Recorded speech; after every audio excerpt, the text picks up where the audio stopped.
Hello friends, ഇന്ന് നമുക്ക് ഒരു അടിപൊളി എഗ് റോസ്റ്റ് ഉണ്ടാക്കിയാലോ? വായോ. ഇതിൽ 2-3 ടിപ്സ് കൂടി പറയുന്നുണ്ട്, സ്കിപ്പ് ചെയ്യാതെ കാണണേ. ഞാൻ ആദ്യം മുട്ട പുഴുങ്ങാനായി ഇട്ട് കൊടുത്തു. അതിലൊരു ഇച്ചിരി ഉപ്പ് കൂടി ആഡ് ചെയ്തിട്ടുണ്ട്, മുട്ട പൊട്ടിപ്പോകാതിരിക്കാൻ.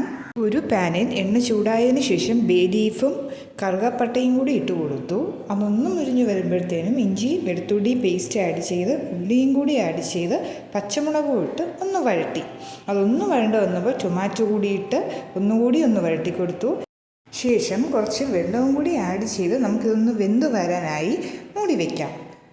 ഇനി നമുക്ക് മസാലകൾ ആഡ് ചെയ്യാം. മുളക് പൊടി, മഞ്ഞൾപ്പൊടി, മല്ലിപ്പൊടി, ഗരം മസാല, പിന്നെ കുറച്ച് ചിക്കൻ മസാല കൂടി ഞാൻ ആഡ് ചെയ്യുന്നുണ്ട്. വളരെ ടേസ്റ്റാണ് കേട്ടോ ചിക്കൻ മസാല കൂടി ആഡ് ചെയ്താൽ. ശേഷം ഒരല്പം വെള്ളവും കൂടി ഒഴിച്ചിട്ട് നമുക്കതിനെ അടച്ചു വെച്ച് വേവിക്കാം.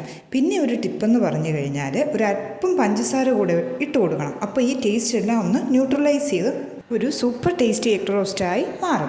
ഈ എഗ് റോസ്റ്റ് നമുക്ക് ദോശയൊക്കൊപ്പമോ ബ്രെഡിനൊപ്പമോ ചപ്പാത്തിക്കൊപ്പമോ കഴിക്കാം. ഫ്രണ്ട്സ്, ഇഷ്ടപ്പെട്ടെങ്കിൽ കമൻസിൽ അഭിപ്രായം പറയണേ. പുതിയതായി കാണുന്നവരുണ്ടെങ്കിൽ ഒന്ന് സബ്സ്ക്രൈബ് ചെയ്തേക്കണേ. താങ്ക്